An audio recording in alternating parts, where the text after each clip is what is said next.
Tragédia de Brumadinho. Vale, empresa de consultoria e 13 pessoas são indiciadas por falsidade ideológica. Segundo o inquérito, os crimes ocorreram quando engenheiros emitiram laudos falsos sobre a segurança da barragem. Decisão técnica e republicana. Ministro do STF, Luiz Roberto Barroso, defende operação da PF de busca e apreensão no Senado. Em Brasília, os preparativos para o julgamento da filha de ex-ministro do TSE. Adriana Vilela é acusada de ter mandado matar o pai, a mãe e a empregada da casa. E ainda, discriminar alguém por causa da religião é crime no Brasil. No ano passado, diz que Disque dos Direitos Humanos recebeu mais de 500 denúncias de intolerância religiosa.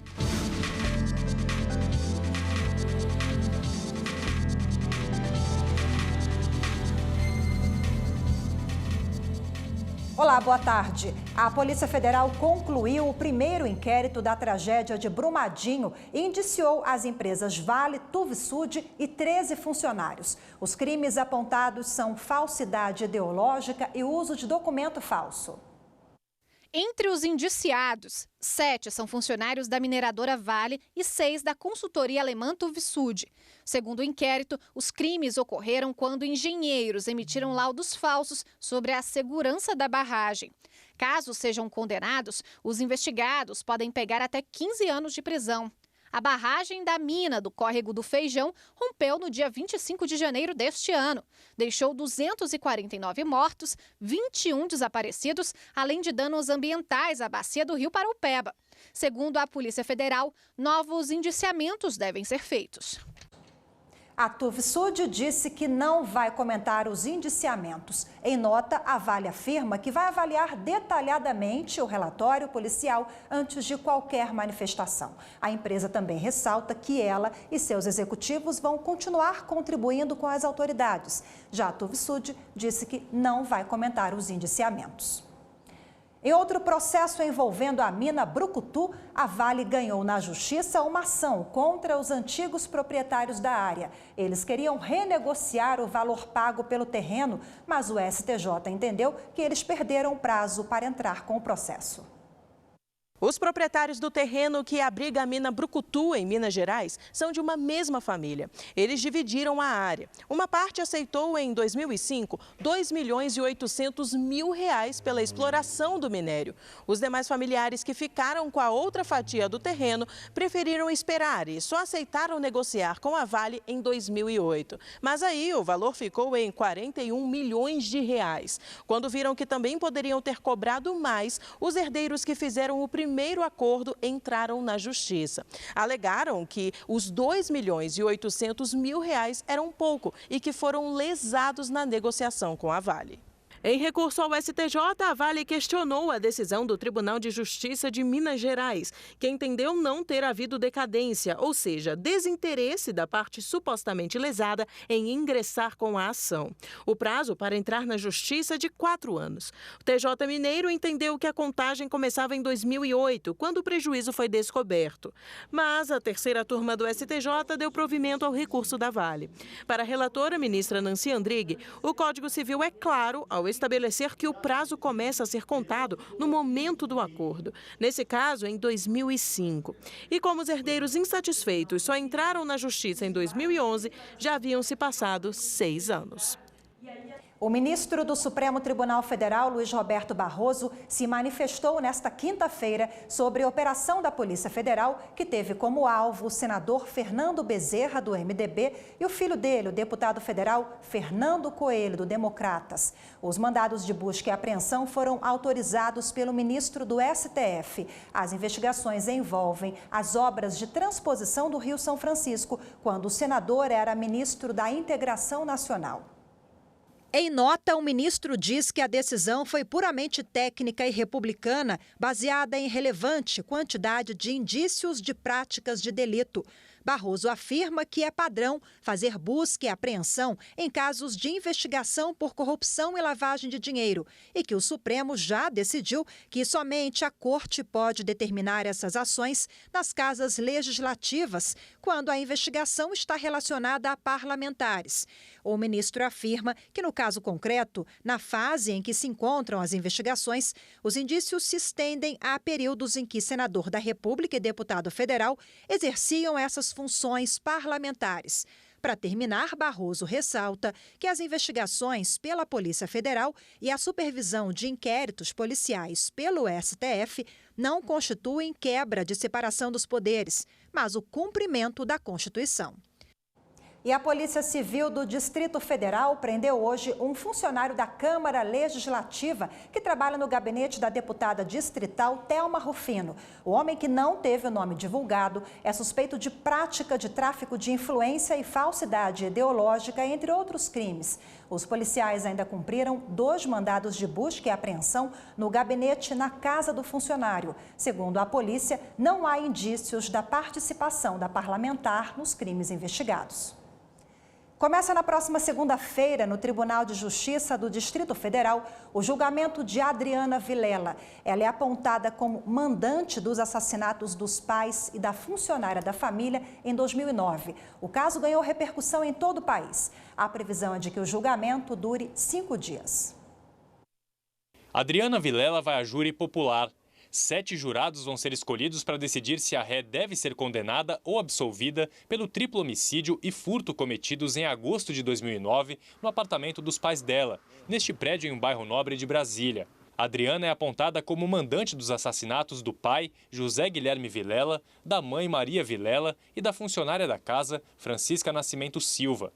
O julgamento começa na segunda-feira e tem previsão para ser concluído na sexta-feira com a leitura da sentença. Os advogados da arquiteta encaminharam diversos pedidos à Justiça para tentar evitar que Adriana Vilela vá ao banco dos réus, mas tiveram as solicitações negadas. A última delas pelo ministro do Supremo Tribunal Federal, Luiz Roberto Barroso, que manteve o julgamento marcado para a próxima segunda-feira. Esta é a primeira vez que Adriana Vilela se senta no banco dos réus. Outros 3 envolvidos na morte do casal e da empregada da família já foram condenados. O porteiro do prédio a 60 anos de prisão, o sobrinho dele com pena de 62 anos de prisão e um outro comparsa condenado a 55 anos de cadeia. O caso Vilela, como ficou conhecido o assassinato do casal e da funcionária da família, foi marcado por falhas na investigação da polícia. A delegada responsável por apurar as mortes, Marta Vargas, foi condenada a 16 anos de prisão por manipulação do inquérito. Ela também teve aposentadoria cassada. Um agente de polícia foi condenado a 3 anos de prisão por torturar inocentes para que eles confessassem os crimes. O juiz Marcelo Bretas, da 7ª Vara Criminal Federal do Rio de Janeiro, negou o pedido do ex-presidente Michel Temer para viajar ao Reino Unido. Temer havia sido convidado para fazer uma palestra na Oxford Union. Na decisão, o magistrado afirma que o status de réu em ações por corrupção é incompatível com o uso do passaporte diplomático para evento acadêmico. Para ele, isso só se justificaria em caso de verdadeira necessidade, como uma questão de tratamento de saúde, por exemplo. Marcelo Bretas é o juiz responsável por ações contra o ex-presidente, que é acusado de desvio em contratos da usina de Angra 3 e pagamentos de supostas propinas. Em nota, a defesa do ex-presidente Temer afirma que a decisão do juiz evidencia a disposição de antecipar a pena e revela inconformismo de Bretas com a decisão do Superior Tribunal de Justiça, que revogou a prisão de Temer, decretada por ele. A defesa diz ainda que vai adotar medidas cabíveis para reparar o que ela chama de injustiça impetrada. O vice-presidente do Tribunal Superior do Trabalho, o ministro Renato de Lacerda Paiva, apresentou proposta de acordo entre Petrobras, federações de petroleiros e diversos sindicatos representantes da categoria. Após reuniões unilaterais e bilaterais, o vice-presidente do TST sugeriu reajuste de 70% do INPC acumulado no período de 1º de setembro de 2018 a 31 de agosto de 2019 sobre os salários e benefícios impactados pelo reajuste dos salários aplicados a partir de 1º de setembro deste ano. Manutenção das cláusulas sociais previstas no Acordo Coletivo de Trabalho, que perdeu vigência no início do mês, mas com ressalvas relativas a assuntos como 13º salário, gratificação de férias e banco de horas. As horas extras passariam a ser utilizadas prioritariamente para a compensação dos saldos negativos e, após a compensação, as horas a mais realizadas seriam creditadas no banco prioritariamente para a compensação. O limite de horas positivas acumuladas seria de 168 e as negativas de até 84. As horas que ultrapassassem os limites seriam pagas ou descontadas no mês subsequente. No mês de janeiro de cada ano, seria apurado o saldo remanescente do banco e efetuado o pagamento ou o desconto correspondente. Mas as regras do banco de horas não se aplicariam à hora extra na troca de turno. O tempo destinado à troca deixaria de ser considerado por média, passando a ser apurado de forma real, conforme a sistemática atualmente observada para efeito de registros de horário. Além disso, o tempo destinado à troca de turnos contaria com adicional de 75% acrescidos de reflexos. Outra alteração seria na cláusula que trata dos turnos durante feriados, com acréscimo de 50% nas horas trabalhadas e ainda o reajuste no Vale Alimentação de 70% da variação acumulada pelo INPC. O ministro enfatizou que a proposta assegura aos profissionais a manutenção integral de parte significativa das cláusulas sociais, inclusive as de conteúdo econômico. Quanto às horas extraordinárias, o vice-presidente observou que buscou compor, ainda que parcialmente, a pretensão dos empregados mantendo os adicionais, bem como da Petrobras, estabelecendo banco de horas. Empresa e empregados têm até 27 de setembro para se manifestar sobre a proposta. E a seguir, discriminação religiosa. Disque 100 dos Direitos Humanos registrou mais de 500 denúncias em 2018. Quase 30% delas contra religiões de matrizes africanas.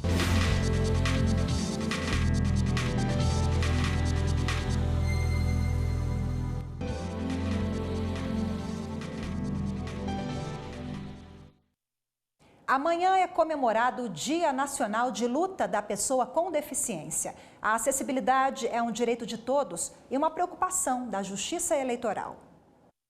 José Raimundo Santos, baiano, 42 anos. Teve a rotina quebrada quando um acidente de carro tirou os movimentos das pernas dele em 2004. No meu caso, eu trabalhava de barman, tinha uma vida super ativa e passar por aquela situação, aí complicou bastante para mim. A reabilitação passou a fazer parte da vida dele. Em Brasília, entrou num grupo de dança. E também ganhou mais mobilidade com outros esportes, como a canoagem. Hoje, ele vive lado a lado com o exercício físico. Mas não é esse tipo de exercício que a gente vai falar nessa reportagem, e sim do exercício da cidadania, que também teve que ser adaptado na rotina do Raimundo. Ele não abre mão de votar e, mais do que isso, arrumou um jeito de estar super inserido no processo eleitoral. São novos horizontes que ele conseguiu conquistar. Tem gente que acha, não, porque eu estou assim, desse jeito aqui eu não vou votar. E eu não, além de votar, ainda presto meu serviço de mesário para o pessoal, para a população. E tá na regra. A Lei Brasileira de Inclusão da Pessoa com Deficiência foi criada para assegurar o direito de participação na vida pública e política em igualdade de condições. Ano que vem, tem eleição para a escolha de prefeito e vereador. E quem precisa de atendimento especial precisa ficar atento ao prazo da Justiça Eleitoral para fazer a solicitação. Durante 150 dias antes da eleição, os cartórios não podem fazer nenhum registro, nem alteração do cadastro dos eleitores. Então, até 151 dias da data do primeiro turno, no ano eleitoral, que vai ser final de abril ou maio, início de maio, né, a Justiça Eleitoral sempre divulga essas datas, o eleitor pode comparecer a qualquer cartório eleitoral e solicitar a revisão do seu cadastro, incluindo essa informação sobre a deficiência. Com o José Raimundo tá tudo certo. Ele tá em dia com todos os tipos de exercício, o físico e o da cidadania. Discriminar alguém por causa da religião é crime no Brasil e a pena pode chegar a 5 anos de prisão e multa. No entanto, manifestações de intolerância religiosa ainda são comuns no país. O terreiro de Candomblé ocupa uma pequena área rural de Brasília.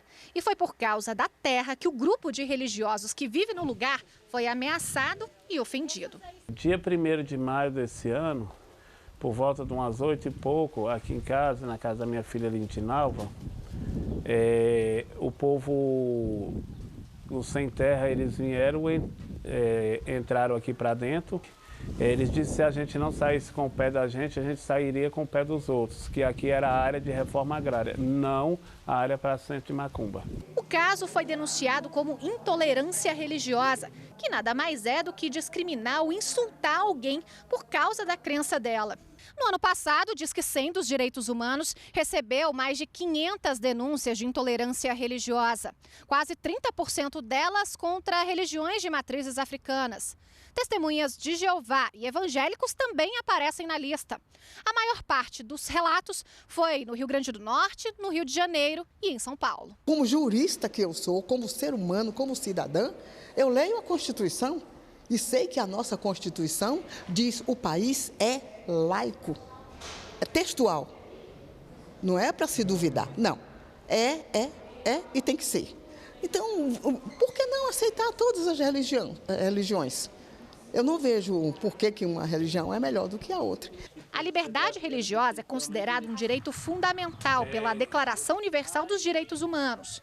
No Brasil, ela está prevista na Constituição. E quem discrimina alguém por causa de religião comete crime. O crime em si da intolerância religiosa, quando é para uma religião de matriz africana, ele é enquadrado como crime de racismo, que se tornou um crime hediondo. Então, deve-se pontuar isso de uma maneira muito concreta. Hoje é crime.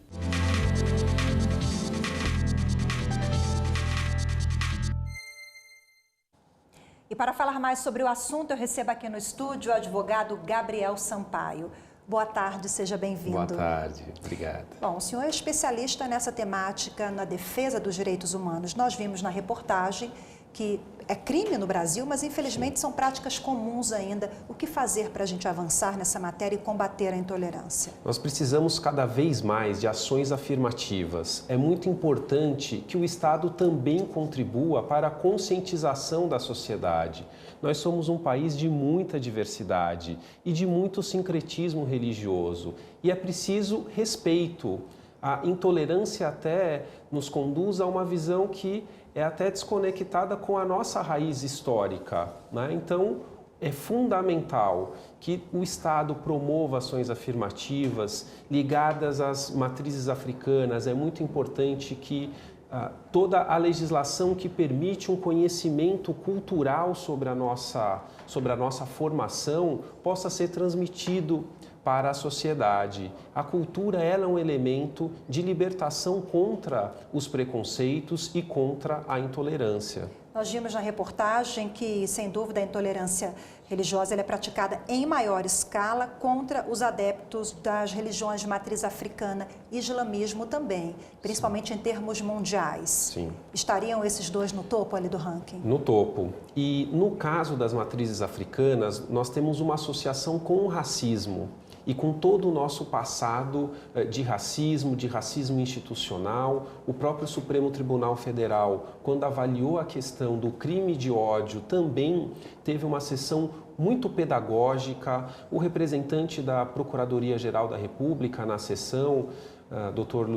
Luciano Maia, ressaltou a importância de enfrentamento dessa matéria e de reconhecer o elemento do racismo institucional, muitas vezes nesse tipo de conduta. Em termos internacionais, desde o 11 de setembro, houve uma infeliz associação de determinados atos terroristas com religiões, o que não é adequado e o que gerou um impacto internacional muito grande em relação à intolerância. Então é fundamental que cada vez mais, não só o poder público, mas todos os atores sociais possam promover cada vez mais esse estímulo ao respeito, à diversidade e evitar que essas condutas se multipliquem como tem se multiplicado atualmente. Doutor Gabriel, o senhor citou uma decisão do Supremo Tribunal Federal. Nós temos também a Declaração Universal dos Direitos Humanos, a Constituição Federal, quer dizer, leis não faltam, de proteção a essas pessoas que sofrem com a intolerância e ao combate e às punições também a esse tipo de crime. Sim, a nossa Constituição que já prega a laicidade do Estado, que protege os cultos religiosos, que traz uma série de garantias de proteção para que haja o respeito aos cultos religiosos. Falta, de fato, efetividade nessa legislação, que não se dá simplesmente no campo repressivo. É importante porque nós tivemos uma escalada de denúncias, infelizmente sentidas em especial pelos cultos de matrizes africanas, e isso tem que ter uma ação específica do Estado de prevenção e repressão, mas é muito importante que no âmbito cultural isso também seja trabalhado. No momento em que a sociedade anda se polarizando em muitos temas, a religião não pode virar foco e centro dessa polarização. É muito importante reforçarmos a diversidade, é importante termos acesso à riqueza cultural que muitas vezes esses cultos trazem muito sobre a nossa história, sobre a nossa formação enquanto seres humanos, enquanto cidadãos. Quando o senhor fala em uma mudança cultural, em educar a sociedade, o Supremo Tribunal Federal também recentemente, em um julgamento, tratou da questão do ensino religioso, mas sem entrar no mérito da questão didática, o importante seria nas escolas o incentivo ao estudo da história, da raiz disso tudo? Exato, exato. O estudo da história e até a promoção da diversidade. Talvez a questão da intolerância já carregue consigo um certo tom pejorativo, porque nós temos que lidar com a diversidade, muito mais do que o tolerar, é reconhecer o quanto é importante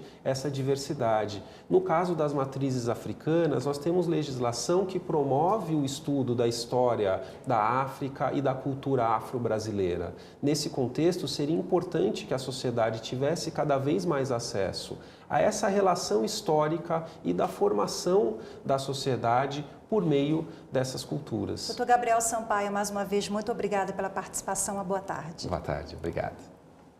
E a seguir, a empresa terá que indenizar Hermeto Pascoal por reprodução indevida de show. A obra do músico foi reproduzida sem autorização, com a intenção de conseguir lucro pela empresa Microservice.